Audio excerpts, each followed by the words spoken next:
On se retrouve pour un nouvel épisode sur le site officiel de la Fondation SCP pour un nouvel épisode sur les fonctions des membres du personnel et des SCP. Donc du coup, on continue plus dans la lignée des SCP avec le niveau de menace des objets SCP. Donc du coup, de nombreux rapports SCP, principalement de la branche francophone, mais aussi sur les branches lusophones et anglophones, utilise un indicateur appelé niveau de menace. Celui-ci indique l'intensité du danger représenté par l'anomalie en prenant compte son imprévisibilité et les chances qu'elle cause des dégâts ou fasse des victimes, civiles ou au sein du personnel de la Fondation. Cet indicateur permet d'évaluer de manière rapide et efficace la dangerosité dont peut faire preuve l'objet SCP lorsque ses effets ne sont pas contenus ou empêchés par son confinement. Cet indicateur est complémentaire aux classes d'objets qui permet d'identifier la difficulté de confinement des objets. Tout comme la classe, le niveau de menace d'une anomalie peut être amené à évoluer. La documentation liée est alors modifiée en conséquence. La Fondation utilise les niveaux de menace suivants, chacun associé à une couleur différente. Blanc. Le niveau de menace blanc indique un objet SCP bénéfique à la Fondation, que ce soit par exemple dans l'aide à ses activités, au confinement d'autres anomalies ou à la protection de membres du personnel.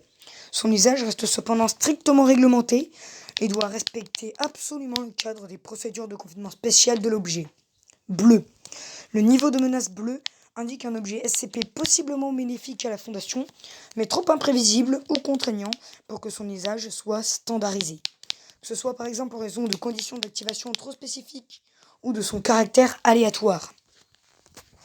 Niveau vert.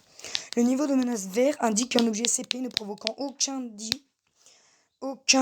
danger ni effet bénéfique direct, que ces procédures de confinement spécial soient respectées ou non.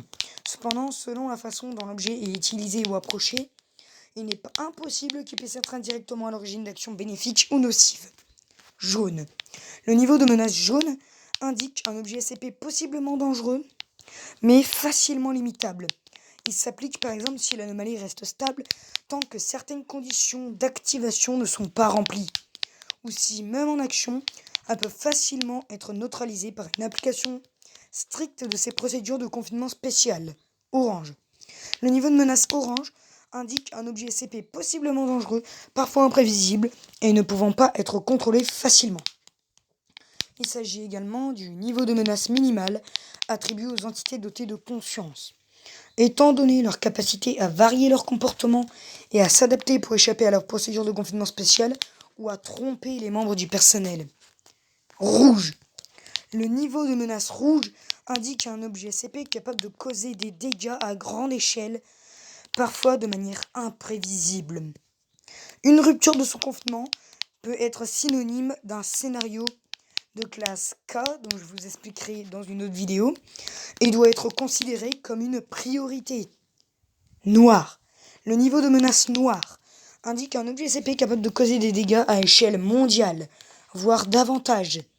Une rupture de son confinement est synonyme d'un scénario de classe K et doit être considéré comme une priorité absolue, indéterminée. Le niveau de menace indéterminé indique qu'un objet SCP dont la dangerosité est impossible à déterminer ou trop variable ou floue pour que cette donnée soit pertinente. Au sein des rapports SCP, les niveaux de menace sont suivis par une pastille colorée. Pour ajouter une pastille colorée, veuillez nanana. Enfin bref, voilà, on a tout compris. Vous avez tout compris, enfin j'espère.